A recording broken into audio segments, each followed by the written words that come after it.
Hi, Facebook friends. How are you? I'm Jen Phillips from Jen Phillips LV, and we are with my good friend, Stephanie Mann. This is our fifth time. I don't know if you realize this, Stephanie, but I was looking. We've already recorded 4 other times before today. Wow. And I know, I was really surprised. I'm like, holy cow, wonder what I'm going to learn this time.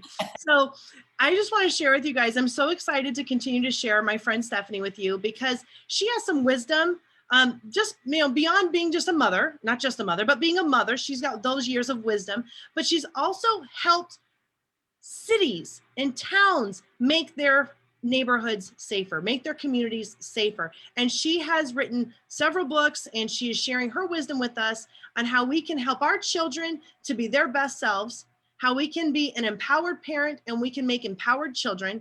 And we are on step 3 of her empowerment parenting book. And step 3 is how to deal with anger. Now, friends, I don't know about the rest of you, but there are times when my anger has gotten the better of me. And it's funny because my chiropractor even mentioned to me in the recent couple visits about my rage because it lives evidently in the back of my neck. And so learning how to deal with that, I tend to be a stuffer.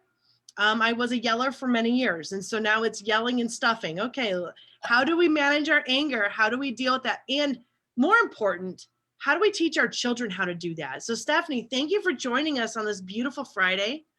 Well, thanks for inviting me, Jen. I'm happy to be here. And probably the most important subject you can talk about is teaching kids how to handle anger, because if you don't know how to handle your anger, it'll handle you in big time.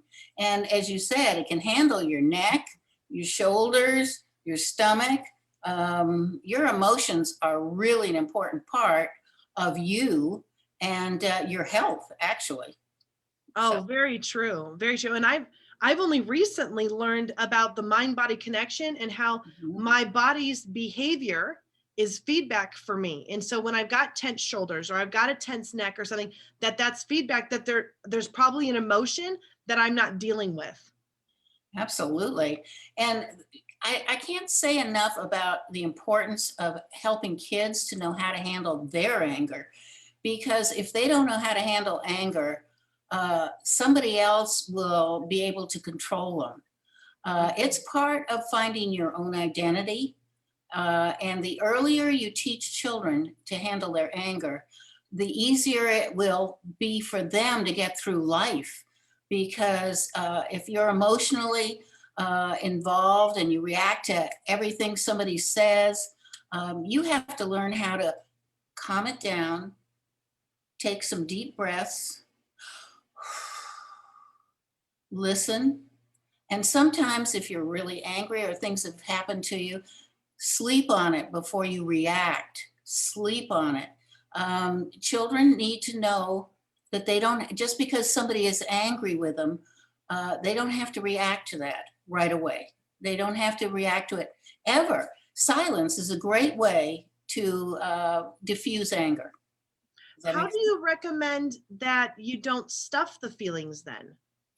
Well, as a matter of fact, that's part of prayer or meditation or counting to 10 and release it, taking those deep breaths and saying, this isn't my problem. This is their problem. He's bullying me or whatever is happening. So do not take on something that isn't your problem. And those are some of the things I had to teach my kids, because we all know that your emotions are right up here when you're a kid and you don't know how to handle them and you feel like you got to do something. Have you ever seen a little kid go like this? He's so angry. Yeah. That's when you sit them down and say, let me help you with this because I know you're very angry. So prayer or meditation is wonderful. And, I was watching the news the other day and I heard that there was a school, I can't remember where it was, but they wanted to start meditation for the kids so that they learn how to relax, which has been very successful in many schools, because kids are a little bit hyper. They've been outside, maybe playing, maybe not right now, but maybe they've had a lot of things they're containing. So just the fact that they sit down, take deep breaths, calm themselves down. And if you allow stuff to fester and you're uptight, it can really mess your head up. You can start to gossip about other kids or other people. I don't like so and so doesn't like me. Tell your kids that's not a good way to go, because pretty soon it'll come back to them one way or another. And it might come back that they're now lonely, they don't have friends, they don't feel comfortable at school. I mean, let me tell you about my granddaughter. She was living in Hawaii, and I asked her when she moved back to the States. I said, "What is the most important thing you learned?" And she thought for a moment, and she said, "Well, probably the most important thing I learned is how I handle other people." Mm. And let's see, she was probably about maybe 13. And I said, "Well, what did you learn? How'd you learn it?" And she said, "Well, I'd been in school in Hawaii, and, I had a few friends, but not very many friends." And she said, "This new girl came to school, and she was so nice. Everybody liked her so much because she was friendly, she was outgoing, nothing upset her, and she didn't talk about other people." And she said, "I learned, now that I'm back in California, I'm going to try that. I'm going to see if I can have more friends in school."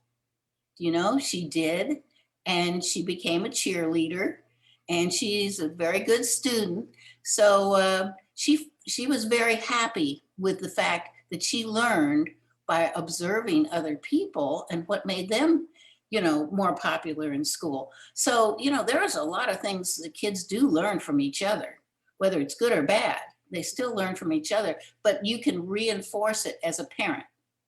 I really like how you said a few minutes ago, you said not taking on someone else's problem and then also releasing the feelings. And I think that's a lot of times when we have a feeling, we own it because we're the one feeling it. And so we have an emotion and we feel that emotion, but we don't recognize or we don't identify, well, why am I feeling this feeling? And then one of the things that I've learned is that, let's say I'm irritated with somebody. Um, why am I irritated with that person? And a lot of times what I've learned now is that I don't like that same feature in myself. Mm, And so if that's I'm angry with somebody, self-aware. yes, being self-aware. And so I'm angry with you because you lied. I'm angry with you because you stole. Angry with you, you cheated when we played a game. Okay, well, I don't like that when I do it either. But it's much more easy for me to be angry with you and blame you than it is for me to own my own behavior. And I think a lot of times that's what we can do, is we will blame other people for something and we don't own our own part of our behavior. And it's been very interesting for me to recognize that, because I can't control. So if I don't like that you were on time and I was not on time today. And so like that, so if that bothers me, well, that's not your problem, that's my problem. And I need to work on my punctuality. I need to worry about my communication with my people. And I can't be angry with you. I can blame you, right? But you don't know what my life's got going on, and that's not fair. And if I want to maintain a relationship, I have to figure out how to communicate where I am being fair to the other people in my life and I'm allowing them to live their life and me not take on things that aren't mine to take on. Those are some of the things that we need to talk to our kids about. Yeah. And I think that a lot of times we as parents get so darn busy that we forget to say, not just how was school today, or how was the events that you encountered today going, and instead of asking that question, get down and ask them some really tough questions, like, how did you handle some situations that you came across? You can tell when your child is upset. I mean, if you're in tune with them, and you are good at listening to them.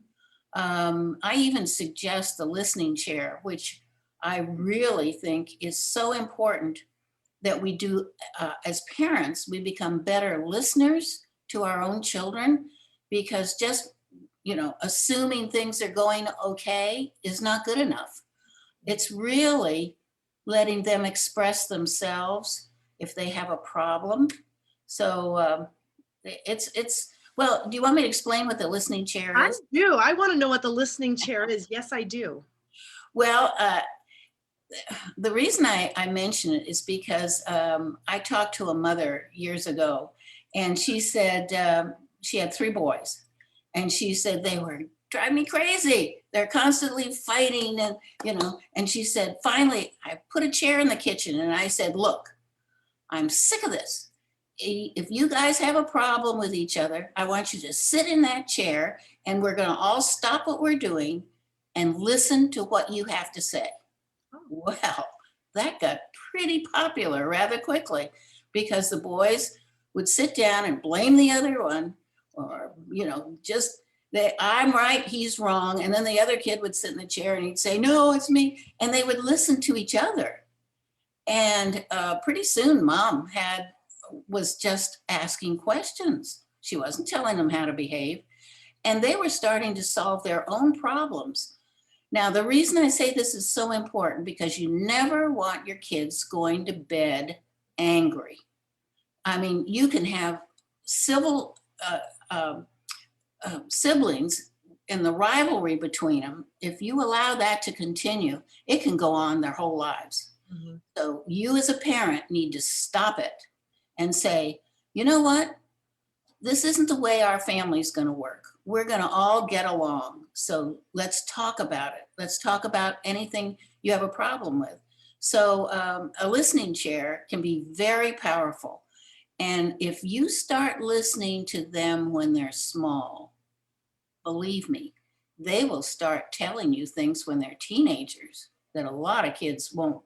If you don't have that mechanism, that good communication with your children, they might not tell you what's going on, like incest, child abuse, bullying. They might stuff it down and not know how to handle their anger.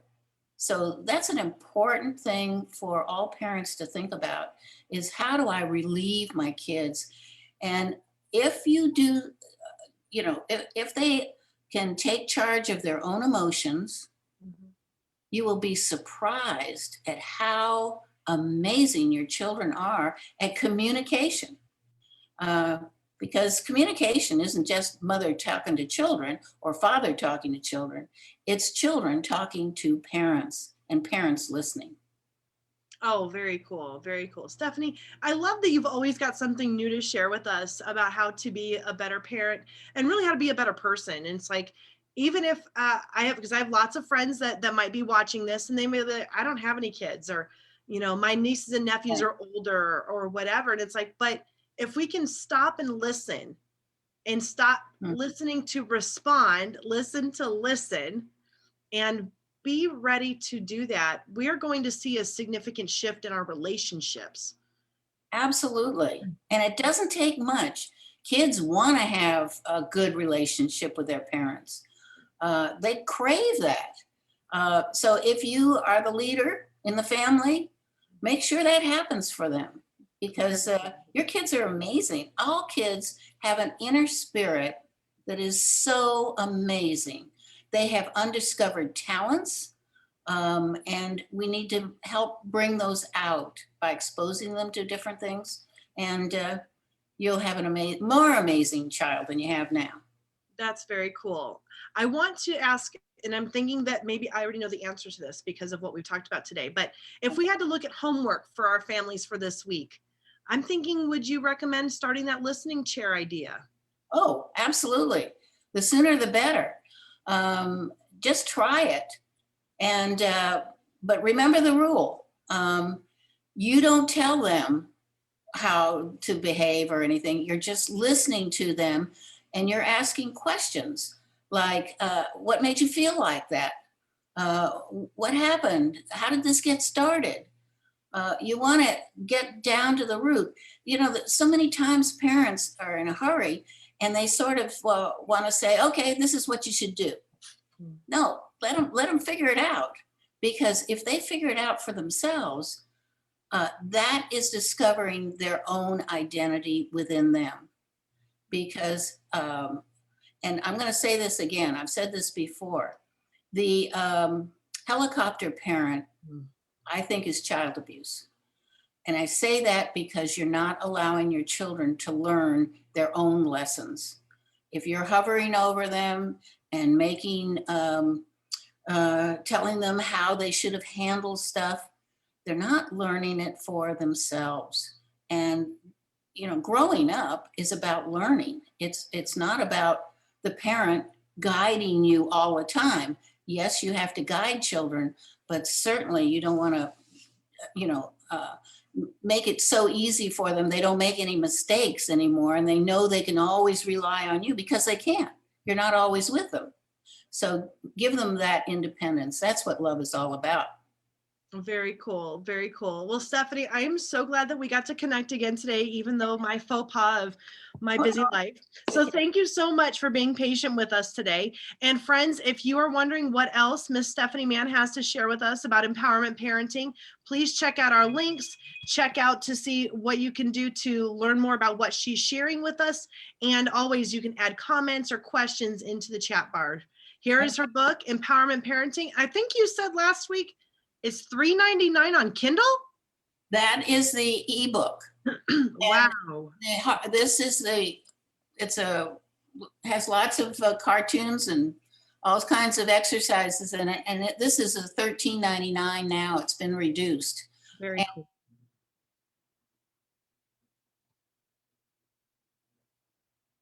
Oh no, friends, she locked up, or did I lock up? I'm not really sure. I'm really not sure. Oh, there she is. Okay.